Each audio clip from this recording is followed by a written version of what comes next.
Welcome to the Theory of Pro Wrestling, where we explore modern pro wrestling through the lens of storytelling and narrative devices. I'm Jordan Cooper, aka Blender HD, if you want to follow me on Twitter. And I'm joined by the host of Strictly Business with Eric Bischoff, as well as The Extreme Life of Matt Hardy, dealing with folks in the wrestling industry, always talking storytelling and match construction. And you posted a Limitless match that I watched that we kind of broke down the ending of on Wrestling According to Alba. So join us in the Discord, the lowest level tier of the Patreon. I'm a man of the people, Jordan.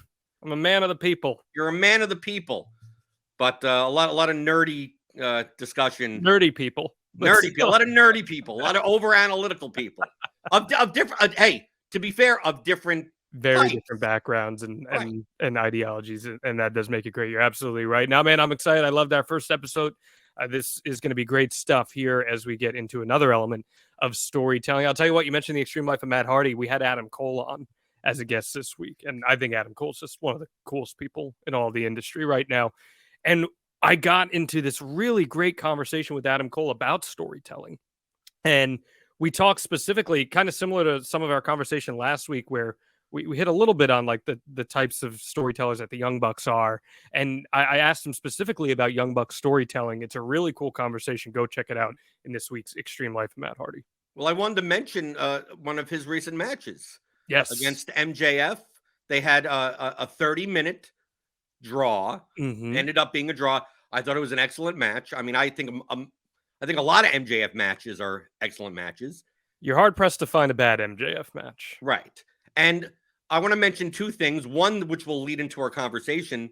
I appreciated very much the subversion of the Eddie Guerrero cheating spot.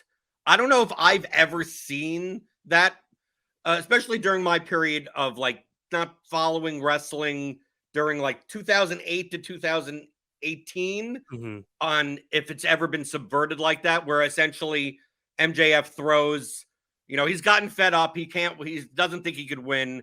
The referee is down and he throws Adam Cole the belt and then falls down and acts like Adam Cole hit him with the belt, assuming that the referee's going to get up and see that.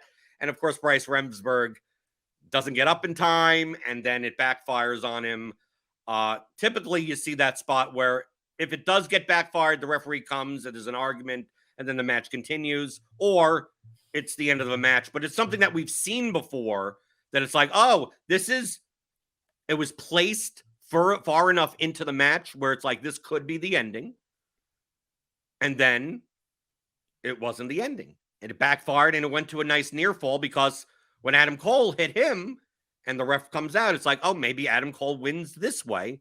And it wasn't. So I appreciate that. I don't know. In recent memory, have you seen that trope subverted in that way before? Not like that. And that's why it stood out to me immediately when they did it. Typically, if it does end up backfiring on the heel who tries it, the referee picks up on what's happening, and then they either throw out the match, or that immediately leads to the babyface hitting some sort of a babyface cutoff move on the heel. And this was totally different. And this I want to mention, Jordan, because I feel like a lot of AEW referees get a lot of flack from fans. This is where the referee plays a very important role in the match. I'm not one of those guys who thinks that referees shouldn't have anything to do with the match. They should just be there to count the pins. They should be there to register a submission. I think referees are critical in helping tell the story of a match. And I actually thought that Bryce Remsburg, in his selling in that moment, really accentuated the stakes of what MJF was trying to pull off. And I thought that he should deserve a lot of credit for that. I know Bryce Remsburg is somebody that gets a lot of shit from a lot of wrestling fans out there. That dude is a jack of all trades who's been in the industry for decades. He handles so much more than just reffing for that company. And I thought in that moment, with his selling, it accentuated what was happening in the ring. He could have just laid there dead, but I thought the fact that he was covering up so effectively and emphatically, I thought it raised the what would be the right word? It raised the merit of everything that we were seeing in that moment as a storytelling device. So I really appreciated that.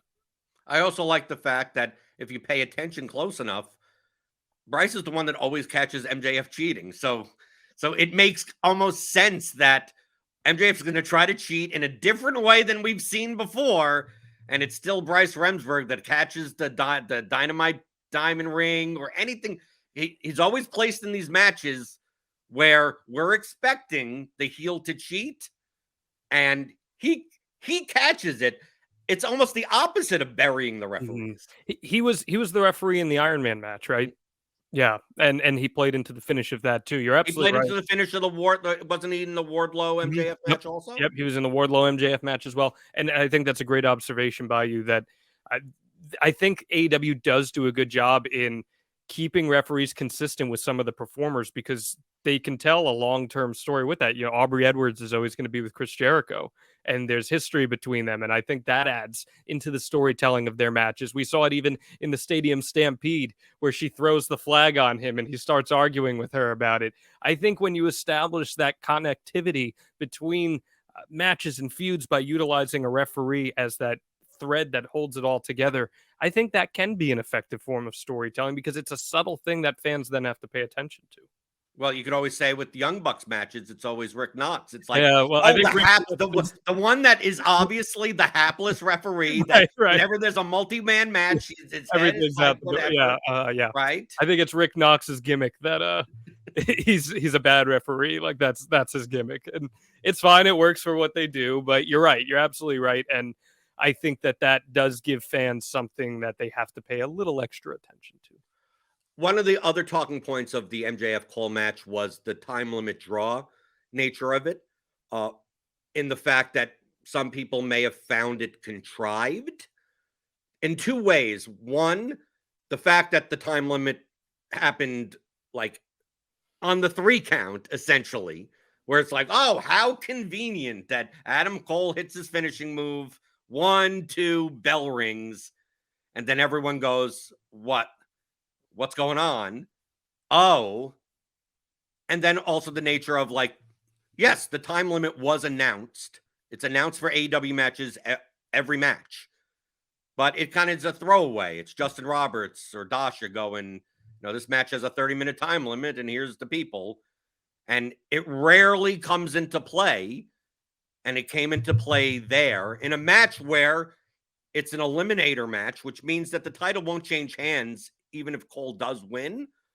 But that's typically a stipulation that's added so it gives more intrigue of who could win this match.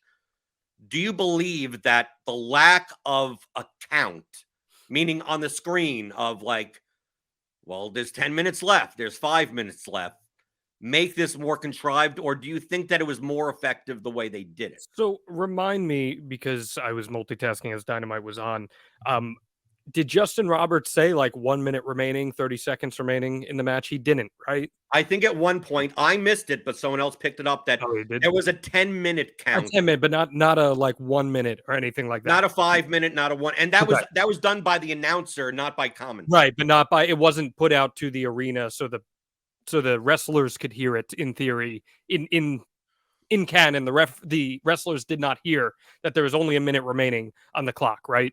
Right. As far as we know, yes. As far as because I didn't hear that, so I want to make sure I didn't miss that. No. I think that's where for me, I have no problem with it because I do think it added shock to the finish. And I think what happens is a lot of times when you announce the time limits or they see it on the clock, whatever it may be, then you get into the trope of, oh, we got to rush. Here's a near fall. Here's a near fall. And I kind of like that. We didn't get that. Like I was at Fyter Fest 2019 when it was Darby and Cody, and they were announcing how much time was left with under 2 minutes to go. And this was the first draw that AEW did. And Cody was just trying to hit everything. And Darby would get out. So I kind of like that you didn't expect it to come. But I will say there's an inconsistency then. Why is it in some matches that Justin Roberts gives a time update versus in others, he's not? And isn't that the argument of why they wouldn't do it is because they don't normally do it. Mm-hmm. So by pointing it out now, it puts in your head more of the notion of, oh, this could be a draw. As opposed to if they always did, like I would think, like I use a term. I mean, there is a term in fiction called verisimilitude, which I know, big word. It's a Latin word. It's the believability of a work of fiction. So it promotes the willing suspension of disbelief. And there's two versions of it. There's a cultural version and a generic version.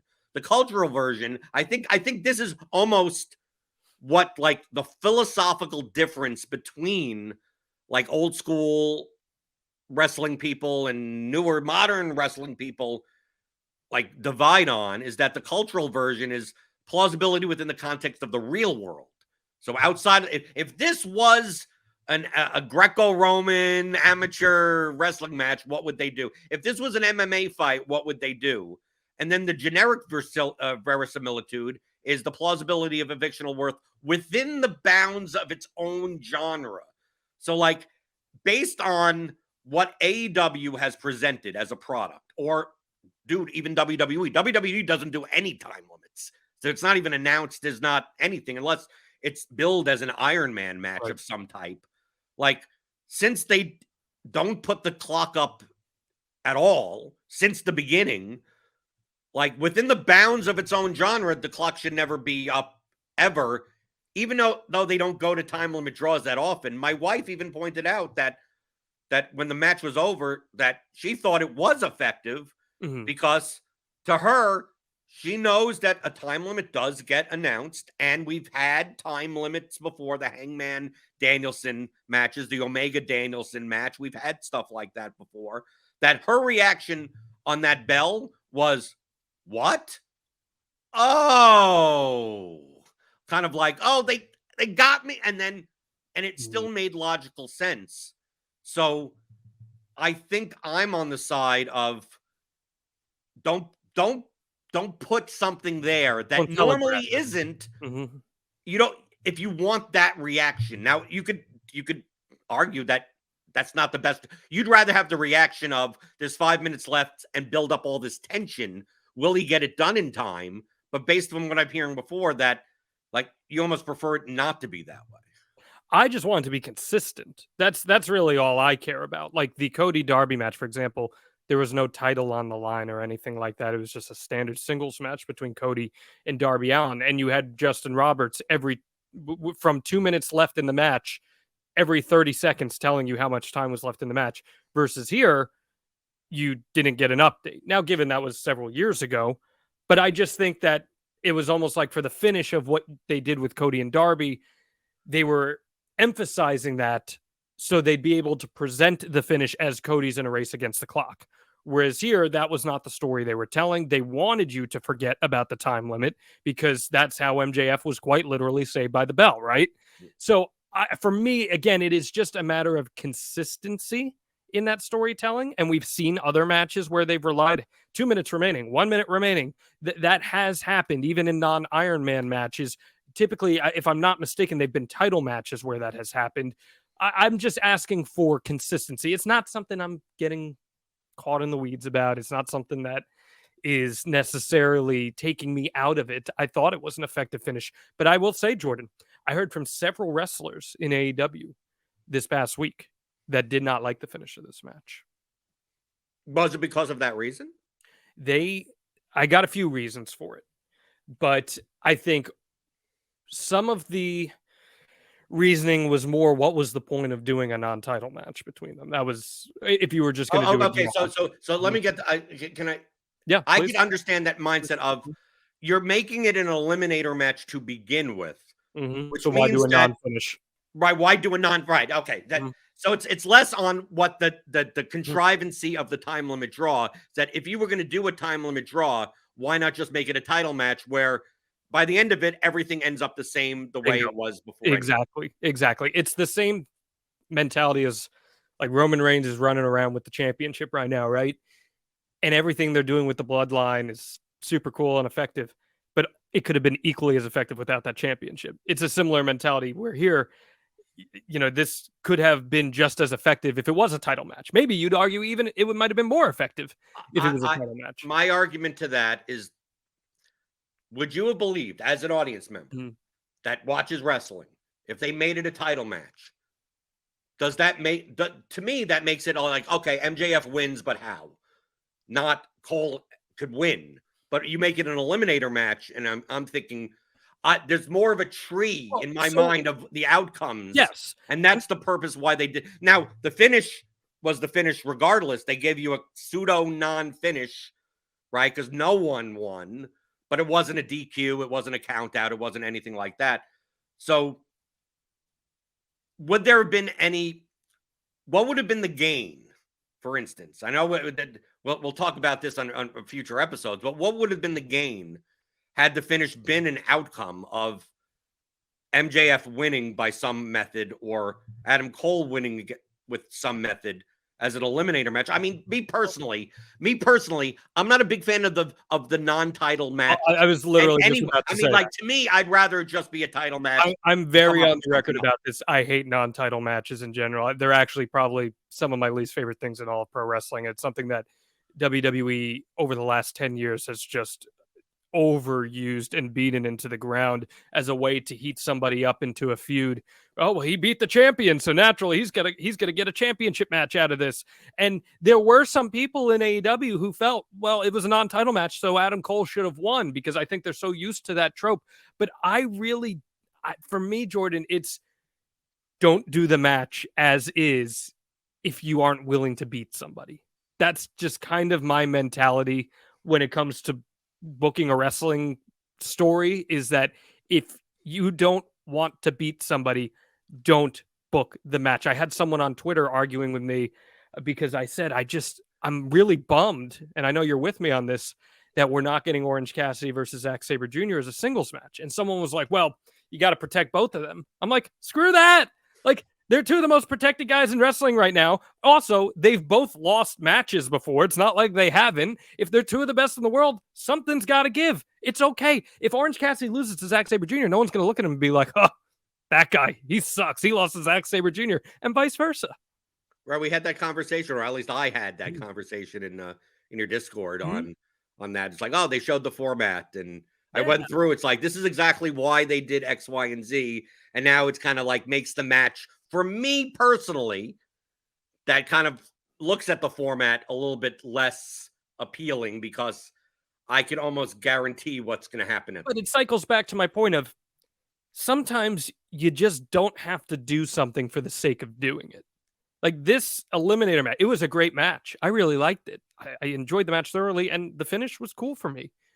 If this match hadn't happened, there were still many other ways for you to get to your ultimate, because I think we both can agree this is going to lead to a proper MJF versus Adam Cole championship match at some point. I don't know when, but at some point, I feel like there could be other ways to get there without having to resort to a non-title match as a storytelling device.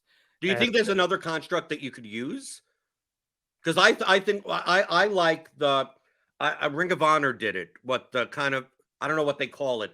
Kind of like it's a non-title match, but it's more of a like, can you last 10 minutes in the ring with me? And if you can, then I will give you a title. Like, where you're not giving a match that could necessarily needs a finish, but it's in the construct of the rules of the universe, where like, here's this little thing, and if you could do that and it's still against the person, like if you could last, I mean, Serena Deeb did the 5-minute challenges, right? And like, if you could last 5 minutes, then something like where it's not a full match, but it's still something. Yeah, you see some sort of physical. Listen, I'll give them credit on this.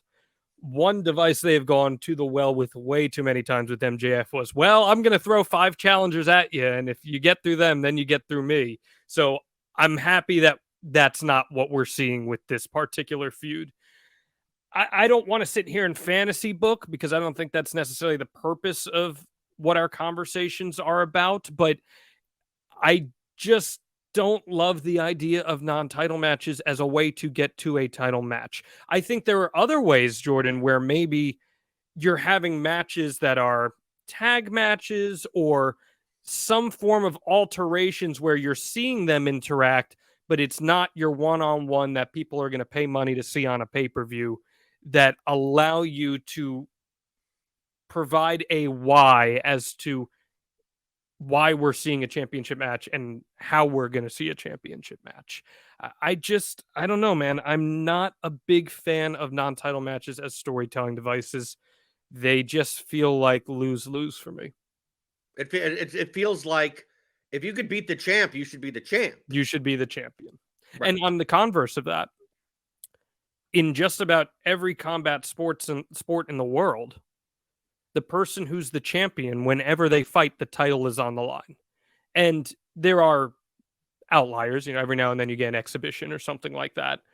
But generally speaking, the title is always on the line. I understand pro wrestling is not the same as MMA, it's not the same as boxing, but the presentation of such is if someone is a fighting champion, well, then that title is going to be on the line.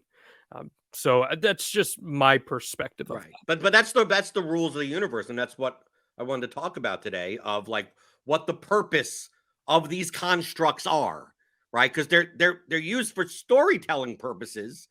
Because it's scripted. I mean, like we know why there are rules in MMA or rules in baseball or rules in any other sport because it's an actual competition, so they have to play fair. It has to be a fair display of skill. This is essentially, sport theater. Yeah. From a broad sense, we'll get into some of these. A lot of people like debating some of these rules over time have changed. What's the broad purpose of rules in general if you could write anything you want? I mean, I think you're absolutely right in that it makes you question why you're sticking to certain parameters when you can expand beyond those pre-existing notions that have been set forth. Because I think you got pro wrestling rules and regulations back in the 50s and 60s when the art was starting to become more popular. And over time, I think we've seen some companies willing to adapt things to their own storytelling methods, WWE especially. We've seen that. But you're right. It's like any sort of scripted programming where you set the rules within the realm of the universe. And those are then put forth to the audience where after consistent showings, the audience then has an understanding of, okay, this is how things happen here. It's kind of like that conversation we had last week where like with a show like Monk or CSI, you know what the rules are within the realms of that universe. You know how these things end up coming around at the end. So it does beg an interesting question of if you have these parameters, but you're writing them, how much fluidity should you have with them? And is it okay to go back and revise them? Well, I think it's a matter of figuring out what the justification for them are originally.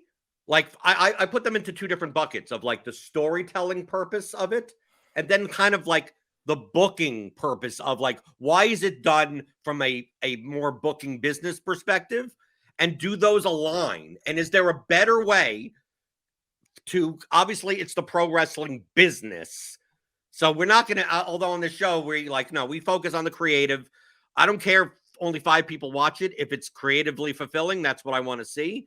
But we all know that like, well, we can't have this happen because this guy needs to headline this show that like, we get all There's that. reality to that. There's Right. definitely But is there a way of justifying and changing what you need to do based on the history of the rule versus needing the rule? So like the simplest ones are just like outcomes of matches, like we mentioned with the time limit draw, like a count out. Like what is the purpose of typically it's a 10 count, Ring of Honor 20 count, right? Depending, pure rules, whatever. But mostly we've been accustomed to a count out being 10. We've also been accustomed to the count out being counted by the referee so slowly that you question if time is stood still. And we've been accustomed to the wrestler coming in and breaking the count, right? It's like, okay, they want to continue fighting on. We know why that happens because they want to continue telling the story outside of the ring. But it makes no sense with the rule because the referee's up to 8 or 9. So one goes back in and then comes back out. Is that needed? It almost feels like countouts are rarely ever the outcome of a match. I think from an audience perspective, a count out is looked out as a down thing of a like a you didn't really give us like we don't think the guy that won really won. It wasn't Right. decisive enough, You weren't fulfilled by it. right? And then we've also seen the spot where the guy's outside, the count's at 9, and they get back in, and it's like 99.9% of the time they get back in. Like it feels as if I don't understand why we need to have specified I have a count theory for outs. this. I have a theory for this. Okay. So I think this goes back to the 70s and the 80s, where DQs and countouts were used so much. If you went to a WWF live event at the Meadowlands Arena in 1981, and there was a card of 9 matches, there's a chance 4 to 5 of them were either DQs or countouts.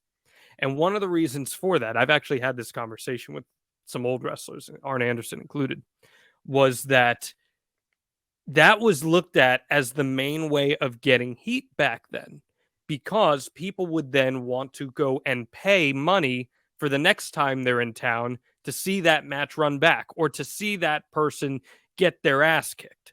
Whereas I feel like we're judging this primarily through the notion of basic TV every single week. So I think when it's looked at in that viewpoint, we see so many different ways to get heat. You don't have to wait that long for a heel to get their comeuppance. You're not getting a return match months down the line that you know you're going to get a clean finish to. So I do agree in the sense that I think these are contrived and overutilized tropes in storytelling now because they're just frankly not very relevant anymore. But I could understand like a count out being useful. Like if we think in terms of like the cultural verisimilitude of like, well, you know, you have a heel that's just going to come out and say, "I'm gone, bye," and you know they leave or whatever. I'm with the notion of instead of having the 10 count, it's referee's discretion on when they believe that one person has abandoned the match, they could at their judgment declare that they have been counted out at that point, and then we don't have to go through the whole break the count 1, 2, 3, 4 to 10 or whatever. And you mentioned disqualifications, like what's the purpose? You mentioned on that heat element of like, oh, he screwed someone else, and then it just happens. So these things happen. We've been exposed to it so much. Does it really give any heat? It feels as if like that protection. We'll talk about that on a future episode on the concept of protection. Is protection all that necessary? If someone won, we had at the Royal Rumble, for instance. Here's one from a year or two ago that I went to that this will highlight my point.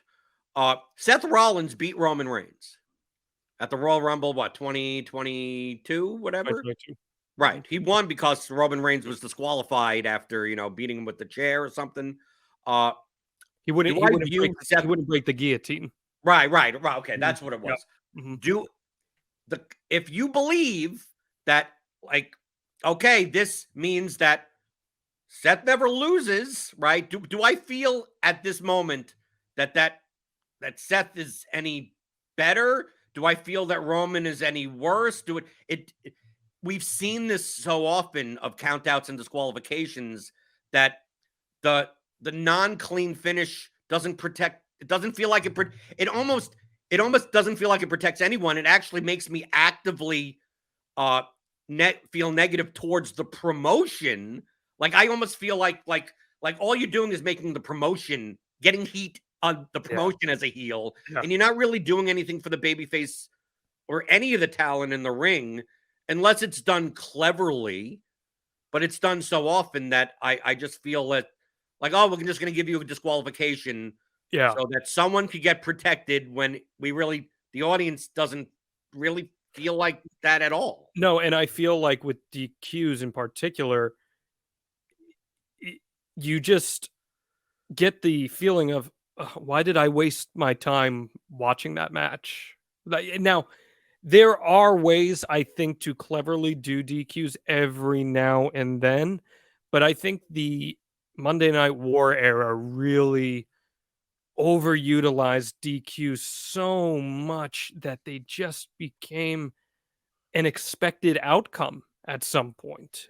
You'd see a match on paper, you're like, well, that's going to be a DQ. And when that and it would be seen through as such, you would get a DQ. And when that becomes ingrained in your mind when you're watching something, you're inherently just not going to care as much, which is kind of counterproductive to how you want to tell a story because you want to thread someone along throughout that entire journey, whether it's a small story or a large story.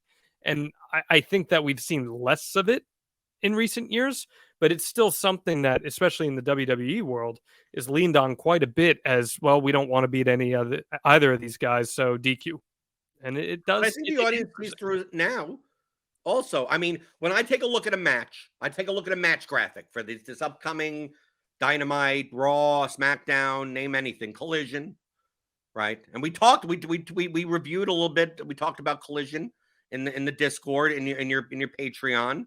So if you want to join in on that, go to wrestlingaccordingtoalba.com. We'd love to have you there. We would love people in there. Troll free, pretty much. Yeah, I mean, like no one's an outright troll. No one is consciously trolling.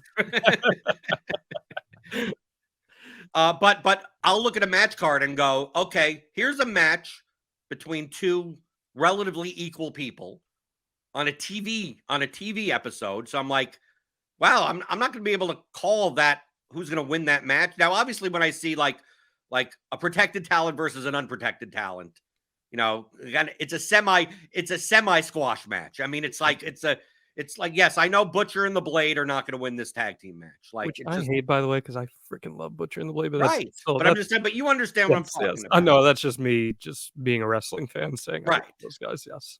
But we see the match graphic. My immediate thought is, oh, that's an interesting match. I'd love to see the outcome of this. And then you go, well, who's friends with this guy? And who's friends with that guy? And who's going to come in to call, like, oh, so it's Swerve Strickland versus X in a match that is even. And I go, well, obviously the Mogul Embassy is going to come out and cost that guy the match. And that's going to set up this type of thing. I'm no longer thinking about like what's the match outcome going to matter. And even if Swerve got disqualified, I don't think of him as like any better or less. I don't think of the person that, well, he technically won the match. It's like, I don't care. He didn't. No, the outcome doesn't mean anything at that. Right. Yeah. Right. I could go, but I'm looking even before the match of like, oh, this is a vehicle for something else. And I think that's not necessarily a good feeling for the audience to have. It's not a good feeling, but I'll also give the benefit of the doubt where sometimes you just need to use those as a crutch to get to something else. And I'm not saying that as an excuse. It's just there are only so many things you can do, and there's only so many times you can give a direct, clean finish to something. So from the Booker's perspective, I'll give them a slight benefit of the doubt, but that doesn't mean you have to run it back in the same tropey way. I think that we also don't have to do it 5 times in one show. Well, no, that's obvious, right? You certainly do not have to do it that way. Like at the end of the day, this is pro wrestling. There are good guys and there are bad guys, and bad guys are going to cheat. That is just how it goes. Bad guys are going to cheat. I wouldn't hate, Jordan, if more and more we saw a good guy who was in like a pretty vicious feud with a heel just get himself DQ'd and beat the shit out of a heel. I don't think we see DQs utilized in forms like that, because guess what? Maybe the outcome doesn't matter as much in that point, but you're developing a story and you're furthering a story when you see the babyface, the good guy, snap and go to those lengths to try to prove a point to a heel. I'd like to see us get more creative in utilizing these things that are still there, that we still utilize as rules within the confines of these worlds, as ways to tell stories a little differently. Well, I also like when they flip the the DQ dependency on its head of, oh, you're expecting these people to come out, and they do come out, and then it leads to a near fall, but but not a finish. not the finish, right? So we've seen this trope so often that then it either backfires, it turns on its head. Maybe the heel wins in a different way. Maybe the heel cheats in a different way. Maybe you protect the other guy in a different way. But I can understand using them as a subverted trope. But another one that's related to DQs and countouts is when did this ever come? I'm legitimately asking that a champion can't lose the title getting DQ'd or counted out. Like how come it technically it's the outcome of any other match, but no, if I'm the champion and I just come out and just hit you with a chair or a belt or something, like what? My guess, why did that ever start to begin with? I don't know this, but my guess is that it goes back to kind of what I said before during the live event era, where you wanted to get return matches so you could lean on a DQ or a count out in order to avoid doing a title change, and you could run that match back. That's my guess. If I was having to put 2 and 2 together, because you look at how often DQs and countouts were utilized then, but I don't know that answer for sure. I mean, but look at I think the classic example of why this type of thing could not be a good storytelling device is SummerSlam with Lex Luger. Oh. Yokozuna gets counted out, retains the title, and then they have a celebration. They celebrate. And I guarantee you that the audience is going like, "What are we celebrating?" Yeah, like what? It's like that. I mean, that genuinely is one of the most baffling finishes in modern pro wrestling history, because you're absolutely right. It is and you got Vince McMahon be like, "Oh, it's a beautiful day in America, Lex Luger." And meanwhile, I mean, the whole story was he's going to win the championship. He doesn't win the championship, and we're celebrating like America just declared its independence from Great Britain. I could not agree with you anymore on that. I don't know where this stems from. I'm glad that it's not something AEW in particular has leaned too into over the past few years. I think there's one spot, John, that is useful storytelling in a match that goes along with this, is when we've seen in matches where someone hits a finisher and the guy rolls out of the ring, or they do a moonsault to the outside, and the commentary is like, well, you can't win the match. And he's trying to drag him back into the ring, and that leads to some type of near fall, because obviously it took long enough for him to get back in the ring. And then like I could see that with the count out, with like, you can't win the title that way. So you gotta get him back. But I don't like it when it's used as the person being stupid. It's more of it happened by happenstance, because it doesn't look good where, I mean, we'll get into this on future shows of when you the stupid babyface syndrome of like, how are you not aware of the rules and you're trying to do all of this? And it's like, dude, the purpose of this match for you to win the title, and next thing you know, you're out on the concourse and you have no reason. The people are coming out, that type of stuff. So I could see in that instance, well, that could be used as a storytelling device. But I think that's a very small percentage of what it could be used for. I really like the happenstance thing where a guy rolls out of the ring after a finisher or after a big move, because it gives credibility to them as a smart performer, as a smart wrestler, that they have awareness of where they are, even if they're hurt.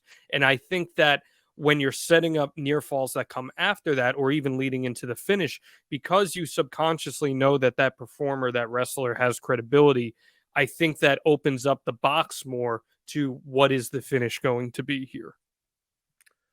One thing I wanted to point out, AEW this week, RJ said he had all the referees on. With the referees, right? I didn't see it.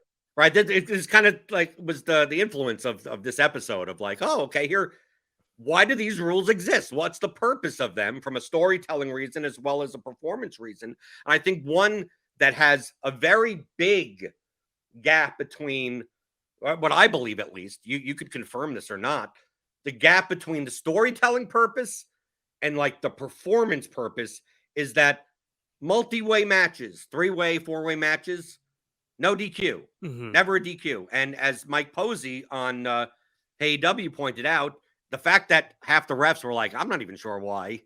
I think they were genuinely like, I'm not even sure why that's a thing. And Mike Posey pointed out, it's like, well, if you have talent A, B, and C, and A hits B and gets disqualified, like who wins? Like, does C win? Does B win? You got two people there. I'm going to assume, you confirm this or not, that the reason why multi-way matches are automatically no DQ is, well, if you didn't do that, you need an elimination match. And then if we think back to old school booking, I know you said before, it's like people should be able to take losses. But in fact, what you'd be providing in that sense is basically 2 out of the 3 participants are going to get visually beaten. And maybe you don't want 2 of them, you just want 1 of them. So you need to have it so that only 1 person could win, which means we got to kind of throw DQs out, because how does someone get, you have 2 people left. I'd also like to point out, Jordan, that, and it's probably not something that a lot of people think about, multi-man matches, not tag matches, but triple threats, fatal 4-ways, those are still a relatively new thing in pro wrestling. You didn't see triple threat matches very often, if at all, in the 70s and 80s. Triple threat matches and fatal 4-ways became a popular thing in the mid 90s when ECW in particular started doing the 3-way dances. And I think when you look at it in that context of what was going on in wrestling at the time, you had all the DQs, you had a lot of weaponry in pro wrestling, you had a lot of gaga in storytelling in WCW and WWF at the time. I think that's why you saw these rules created where you're allowing for all of these excuses for there to be interference and stuff like that. But then I think performers took it on themselves when they saw, how can we lay a match like this together? They realized we can have 3 matches in one triple threat match. We can tell great stories with that. We could have 4 matches in a fatal 4-way if we really want to do that. And I think because of that, there was somewhat of a willingness to bend the rules, the traditional rules, because they recognized there was an outlet for them to do that. Now, in a real sense, I would say that if someone's in a triple threat match and they use a belt, well, then they should be thrown out of the match. If a manager gets thrown out of a match for helping someone cheat, even in a triple threat match, you'll see a manager tossed out. It happens. Why wouldn't the performer be tossed out as well? And I do think that's something that some promotion out there should consider adopting into their rules. Well, another reason for it is like these, we have these multi-way tag matches, right? Like that it always perturbs me so much seeing, I think at Double or Nothing last year I went and it was like a 3-way tag team match for the titles, but there's only 2 legal. I hate that so much. Which makes no, like, because then the psychology of like why you would want to be tagged in, because the only way you could win is if you have a tag team partner. You know what I hate even more about those, Jordan? Sorry to interrupt you, but you know what I hate even more about those is when someone makes a tag consciously to someone who's not their teammate. How does that make any sense in a bubble? And unless it was a desperation type of thing, but like it's typically like, no, I'm just going to tag you in. It's like, yeah, now your team can't even win the match. I'm assuming, John, that stuff like that is done because, and we'll see it in multi-way matches all the time, of like from a performer's perspective. This is outside of kayfabe. Having 3-way 4 people in the ring doing moves at once is extremely hard to coordinate and to plan out. So we get these matches where it's a 4-way match and there's always 2 people selling outside the ring. There's always 1 person selling outside the ring, because that's why like 3-way 4-way matches where not a lot of that happens, I always give way more credit to the performers of like the way that you coordinated all that stuff with so many people involved and not having to sell some BS move that you probably wouldn't have sold for 4 minutes in any other match. But as an audience member, like, I understand that. See, the thing is that I think I'm forgiving because I know it's a performance, and I know I've gone to indie shows, and I'm sitting there. Me and my wife are sitting there, front row at one of the posts, and it's literally a wrestler just like Yeah, well, looking that's at on him, them. looking right. That's on them, though. That's bad performance. But I agree. Can they do it better? But I could forgive that because I know it's a performance. But that's the main reason why we have kind of these rules in place. Like the mixed tag matches or male, women. We don't want to put, we don't want to make things look weird to some of the audience. It's done more for like visual and performance reasons. It is, and I agree with what you're saying, but I also do think when these things became very popular, these multi-man matches, as I was saying before, the performers realized we can effectively tell multiple stories in this match now because we can break it down and have 3 separate matches, maybe even 4 separate matches within this one match. So, yes, it is done from a performance standpoint to let guys get out and maybe rest up or not have to coordinate all the spot. But I do think it is done from a storytelling perspective as well, with the audience in mind, that it's going to be easier for them to digest these 3 separate stories than one super convoluted one. Talking about tag matches. Here's the number one question I have about tag matches. And I understand why they don't do it, and I wish they still continue to not do it. Because I think the storytelling purpose is much better than strictly adhering to the rules of like tag ropes and legal tags. I know there's plenty of people out there that look at some of these indie-rific tag team trios matches where 8 million things are happening. Who's the legal person? Everyone's in the ring. They're doing combo moves. And you're like, at some point, like, this is just a mockery of what tag rules are. But couldn't you say the same thing on like partners breaking up pins? Like, that's a common, like, that goes back much 30, 40 years of someone hits a move and then the tag partner comes out and knocks off the like, that's used as a storytelling mechanic. Like, how come I don't hear that many complaints where I see that 8 times a match? Remember, it was in NXT. I think it was a Mustache Mountain tag match. I can't remember who it was against. It might have been against Lorcan and Birch. I can't remember. But the story of the match was that Mustache Mountain had utilized all of their pin breakup attempts. They had maxed out on pin breakup attempts. And for that reason, it led to them losing the match. And on one hand, I'm like, that's a really creative way to tell that story. On the other hand, I'm like, when did we start counting tag team breakups? And it was a rule once upon a time, but we have not referenced that rule ever. I have no recollection of that ever being referenced. But on this one time, I guess William Regal woke up and was like, we're going to go back to 1982 and we are going to institute this in how we put this match together. And I was like, that's creative, but wouldn't that have been much more effective if we had known that in presentation prior?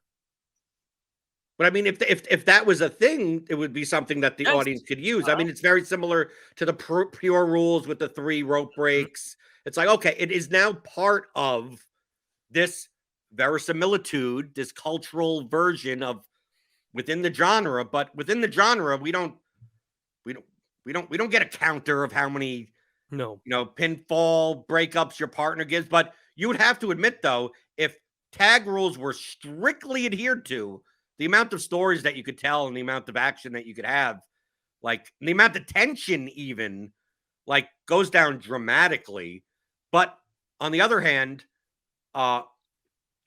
you also, the byproduct of that is that you get the less of I think the heat spots related to that make much less sense. Mm-hmm. So to me, I think there's a balance. Like, I would find it very stupid when everyone's in the ring doing everything, and then all of a sudden they do the old school the babyface gets the partner gets out and the referee stops them, and then the heels gang up on the other. It's Yeah, like, dude, why are you choosing now? right. These rules have not been Yeah. enforced. You've shown that they're very, very loosely adhered to, but you're doing that, and I understand the storyteller reason of why you're doing that to get heat on the other side, but it feels like it's like two eras.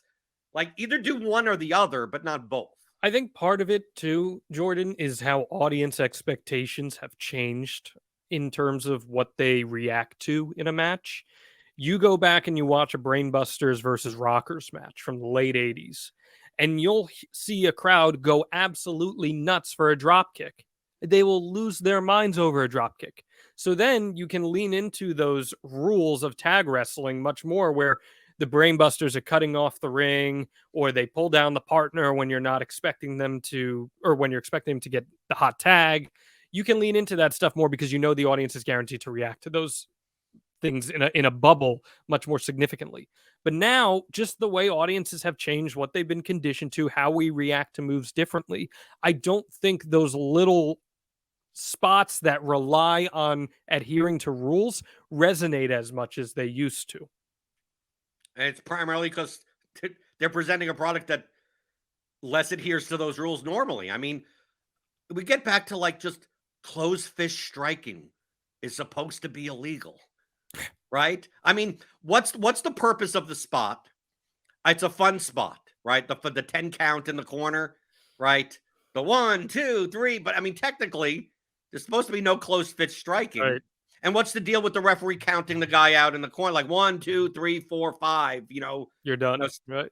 yeah, like it feels like another thing of they're mixing, like thinking in terms of what's the storytelling purpose of this, and does it adhere to what the audience's expectations are, and do they align? And if they don't align, it almost feels like, well, then don't do them if they don't align, or they don't have the impact that you think they do.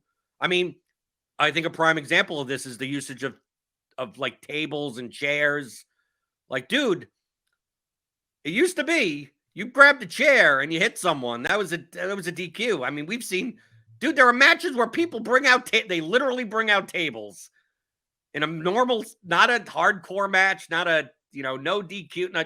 It's just like, oh yeah, you could hitting someone with the ring steps. That's accepted. I mean that doesn't. Like, why is it accepted sometimes that if the announcer's table is used, it's not a DQ, but if you pull out a table, then it's a DQ? But I mean, most of the time, it's not a DQ at all. Like you mentioned before, in the 90s, that everyone gets exposed to wrestling, they kind of throw out some of these rules or don't adhere to them strictly just so they could tell different stories. You could say that they're worse stories or better stories, but they're still stories. And because we're conditioned so much to them that we don't feel as if we almost feel as if the standard weapons, right? The standard foreign objects that we normally see are fine, but the ones that we don't normally see aren't. The ring, we had the whole thing with the timekeeper's hammer for like 3 months with the Lucha Brothers and the Death Triangle and the screwdrivers and right and the screw because those are things we don't see that often. But we've seen tables, ladders, and chairs so much that we're just like, that's just part of pro wrestling now. Part of the ring at this point. Right. Right. So do you think that makes it better storytelling that we have those devices? Or do you believe in that there's more storytelling purpose in keeping those foreign objects to be only used for like extreme matches, or do you use more DQ, or it's now cheating if you bring those in? I mean, listen, I think from a traditionalist standpoint, you'd say obviously you want to save a foreign object for when you really need to utilize it to further a story. But I do recognize, and I'm guilty of saying this often, that anything can be wrestling as long as it gets a strong reaction in some way or form. And I think that we are so conditioned with those tables, those ladders, those chairs that it's just part of wrestling now. It is just part of it. And I think as the times evolve and the business evolves, if there's more leniency granted on those things, that's just how it's going to be. And it will become ingrained in the match to match storytelling. And yeah, I think we do get more of an emphasis on those other objects because we don't see them as much. But at the end of the day, a foreign object is like the ultimate heat seeking tool. You saw that match that I did. And for those who haven't, if you just look up Limitless Wrestling, the match that I had, it was a 4-on-4 tag match. In my entrance, I brought out these little hand weights and I did vignettes with them where I was using them because we were going to telegraph that these were going to play a part in the story, right? And that's not a weapon you typically see in a match. And we ended up utilizing the hand weights as a knockout object to lead to what was a pretty believable near fall, in my opinion. And it was accentuated because you didn't see that very often. Had we used a chair, maybe it would have come across more contrived. Who's to say? But I like that match for the most Thank part. you. I mean, you ended up doing a couple of moves. You got some heat, right? I had so many more ideas. I did 40 elbow drops the day before because that was going to be a huge high spot where my guy was so freaking confident in his ability to be a professional wrestler that he was going to drop an elbow, and it was going to be hilarious. But we ended up doing that plunge spot in it too, which I thought was pretty funny in its own right. But and it was quite realistic because you played the character not knowing how to look like a professional wrestler very well. Like you really didn't have to do much. No, I didn't. The best part of that plunge is my legs are flailing on the way down. And that was conscious. I did that purposely. That was not me being nervous. I was like, I need to look like I am so freaking out of place in this moment in time. So I did everything I could to be as out of place and as not in the realm of professional wrestling as I possibly could. But, and I think that's an element of storytelling too, where, when you talk about all these rules and stuff, a performer has to know their role. They have to know, what would my character do in a situation like this? Would my character utilize a foreign object? Is it earned action that my character would utilize a foreign object? Or am I just doing that because I think that's how heat is earned in pro wrestling? It has to be an earned action, in my opinion, for someone to bring in the foreign object, for someone to want to utilize a DQ. It doesn't connect when it comes out of nowhere. Just my take. I also think it doesn't connect as much when it's used by other people. Like I give an example of Roosh in AEW. He brings out the cables from under the ring, which is I don't see many people trying to choke people out with cables or anything like that. Never gets disqualified. I've seen too much stuff happen that, like, 30 years ago, would that bring heat? It doesn't get me pissed off at him. It's like, okay, people do, dude, I see Moxley doing stuff. I watched GCW. I watched ECW. I watched all you would have to bring in something so extreme, so unconventional that if you're doing it, like you mentioned, if you're doing it for heat, I just think that we've been conditioned so much that like dude, the thumbtacks, the glass panes, the door, like dude, there's when Eddie Kingston came out with the gasoline, when Brock rode down on a tractor, right? But it seems like these are two instances like that they were aware that it can't just be normal anymore because the audience has seen all of this. They've been conditioned to it. So their response, just like a drug, is they're going to have such high tolerance that a chair shot to the head doesn't provide that much heat anymore. And again, with Kingston, with Brock, those actions felt earned because they were consistent with the character's craziness. Like Brock Lesnar ride into the ring on a tractor. We had seen his presentation as a character in this feud was he's just farm guy Brock Lesnar who's batshit crazy. And with Eddie Kingston, we know his gimmick is that he's just insane. So when you're taking it to that next level, the action feels earned. You're providing something that's different than what we've seen. But now if that became something they lean on every single match, if Brock Lesnar was coming down on a tractor every single match, I think it would lose its effectiveness exponentially. With those types of things, with gasoline, tractors, and obviously just simple run-ins and everything.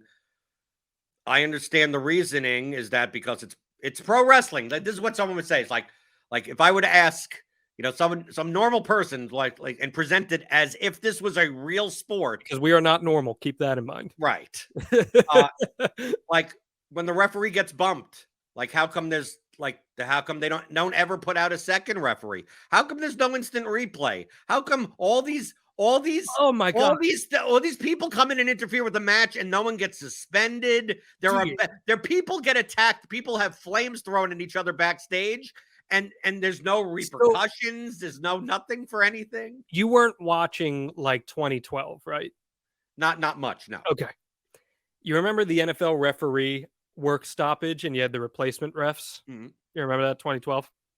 There was a match on Raw where Santino Marella was facing a heel. I don't remember who it was. And the heel cheated. And because, the WWE loves leaning into what's happening at that moment in time, Santino demands a second referee come down to the ring with a replay box. And they review the finish of the match on instant replay, and it's overturned, and they restart the match, and then there's a finish. And I'm saying to myself, why the hell haven't we been using this for years if we've had the technology available? And then guess what? It was never seen from again. The next time we saw a replay in wrestling was Stadium Stampede, where they leaned into it and they had Chris Jericho call for a replay from Aubrey Edwards, and she went into the box. And I get it was for the bit. I understand that, but I'm like, wait a minute. Let's invent a little bit. We have these technologies. I think it would be kind of cool if we had a replay review in a wrestling match. Do you really? I would argue with the storytelling approach is that if it would ruin a lot of the cheating. I'm being facetious. Oh, you're okay. I thought maybe you were real. I'm saying it would pop me, but I think that if you had that, you would literally ruin the purpose of having heels in the first place, because you would be able to call out every action. It's like right now in the Monster Factory. I hate this rule. I have told Danny Cage, the head of the Monster Factory, how much I hate this, but I've been told tough shit. And to my credit, it has forced me to get better at what I do. In tag matches and championship matches, there's a second referee on the outside to ensure that there's no tomfoolery. And me as a heel manager, I'm like, well, shit, that takes so much out of my playbook. Like, what am I even doing out there? Well, John, here's a question. Why are you allowed out there in the first place? So I was going to say, it then begs the question, are you going to the well too much with a heel manager? And are those things becoming tropey? And should those things be like, a heel manager, there's a good chance they might get up on the apron or they might cause a distraction. That's going to lead to a finish. I like to try to not do those things as much so that when we do them, they mean a little something more. But, I think it's fair for, like, in kayfabe for a manager to exist. I don't in boxing, you have guys in people's corners. In MMA, you have guys in people's corners. I don't think that's necessarily a bad thing to have that part of the story that you're telling. No, it's another element. I agree with you. I think it's necessary, and I think that in modern pro wrestling, I think the heel manager spots that we've seen over and over again are almost best used as red herrings. Are best used as you expect this to play into the finish, and it ends up being. Doesn't it feel like we're getting more of that in recent years, where they are more and more red herrings than they are actual finishes? Right. Okay, I want to go into, before we get out of here, this is more WWE centric, but it used to be in cage matches that the purpose was to escape the cage. Why is that less prevalent now? What's the difference psychologically, storytelling wise, of having what's the purpose of a cage match? Why would the outcome be either you escape the cage to win or you just get a pinfall or submission to win? Like, what's the purpose of all of that? Well, and you can correct me if I'm wrong, but I'm pretty sure that the original purpose of the steel cage match was to have a pinfall or submission, and then Escape the Cage came after that. And then people started going back to the pinfalls and submissions more, because I'm pretty sure the initial purpose of the steel cage was to keep the people inside the ring. We don't want to see any tomfoolery, and it added that extra level of violence to it. And that's why it was like the steel cage was basically what Hell in a Cell is supposed to be right now, even though goodness, we've broken that down for in a variety of ways. And then it became Escape the Cage, which Why? I don't know why. I could not tell you why. I have a thesis. You have a thesis? Go ahead. I think storytelling reason, like you mentioned, the cage is meant to keep people out, right? It's basically like there's been so much interference. We need a decisive finish. Here you go. Here's that no one can get in. I could understand if the story is not that, if the story is the heel ducking the babyface, and they've had a match and he's just like, I'm leaving, whatever, then maybe the thing is that escaping the cage is like, it feels like the reason you'd have escaping the cage being a finish, they would have the reason why you'd want to, if we like the Fiend type of character, a Brock, like a complete monster type of character, where it's like, dude, you could just win the match by just getting away from me, then I think that maybe there is a purpose of escaping the cage. But we've seen in a lot of those types of finishes, it's so, it's a finish, but I don't feel as like the person won as much as if it was a pinfall or something. It doesn't feel as cemented when that happens. And I also hate too with Escape the Cage. Why would anyone go through the hassle of climbing the cage when you could go through the door? Why would you do that? It just doesn't make any sense to me. The door is right there. You don't have to climb anything. All you got to do is ask the referee to open it. That's all that you need to do. But so, you've mentioned in the past 10 years, some of these purposes of cage and cell matches, they've done it enough that when I see a Hell in a Cell match, I go, what's the spot that makes them break out of the cage, or someone can get in? And when they have and go, when the thing breaks, and I'm like, oh, this is a lot net, now this guy could come in. It's like you've kind of destroyed the purpose of. I want to come in going, no, there will be a finish and there won't be any tomfoolery, but I think that they've almost exhausted that. And because then how do you raise the stakes from a cage, right? Like how do you get more intense and more finality than a cage match? The shark cage.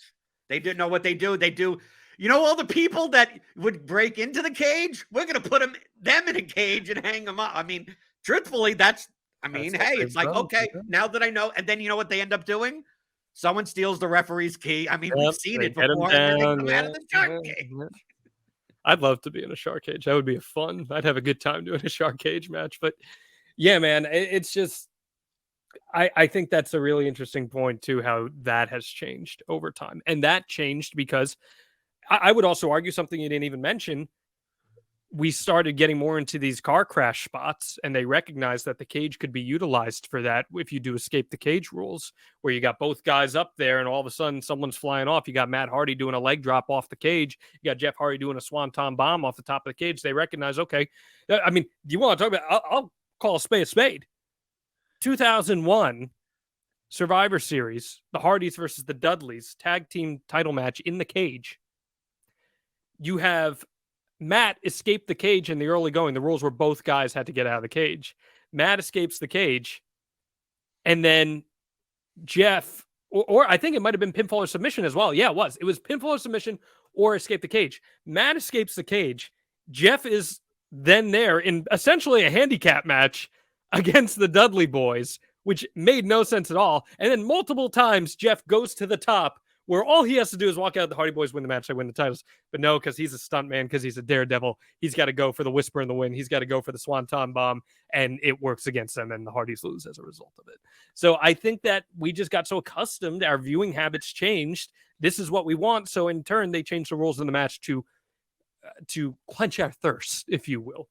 Which I think is fine to do. And the last thing for WWE is that I get why, but it takes away the suspense of the matches. The Royal Rumble winner, like, oh, you're main eventing in the title match in WrestleMania. It's like, well, Well, thank you for just eliminating like 27 people that I think that could win the match. And the only reason that I have a problem with this, the only reason is because of in matches where, in Royal Rumbles especially, where they don't utilize the match to tell other stories.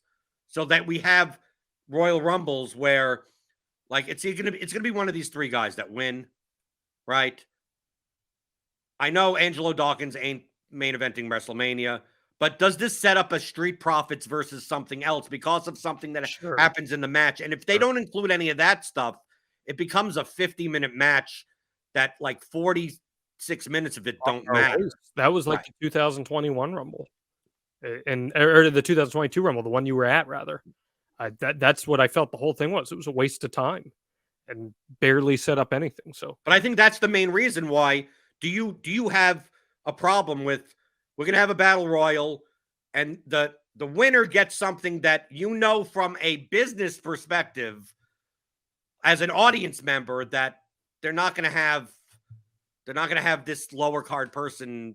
Santos Escobar ain't facing Roman Reigns at WrestleMania. sure.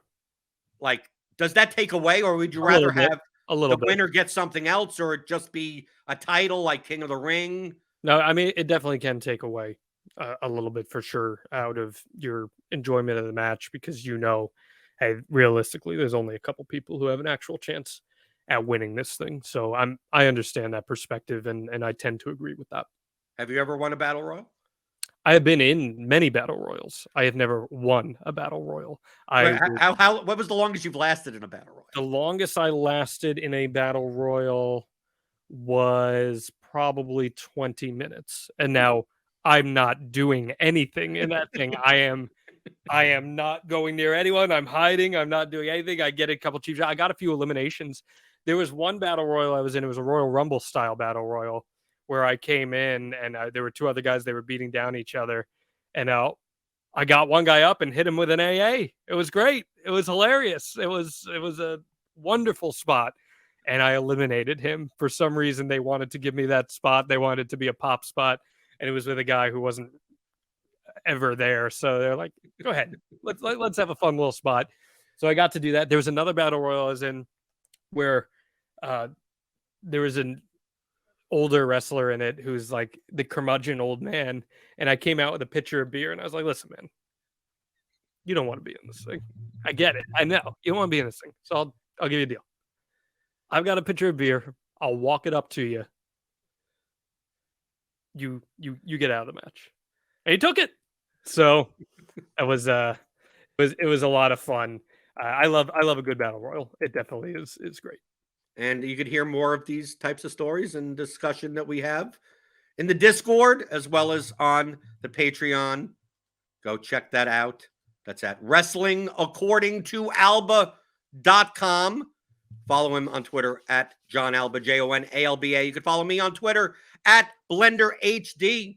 If you have any other like rules or anything, post them in the comments. Yeah, I mean, if there's anything that doesn't make sense, why does it happen? Things that you think could be done better, post them in the comments. See us on Twitter, and then we'll talk more about other storytelling and narrative devices in modern pro wrestling on another edition of The Theory of Pro Wrestling.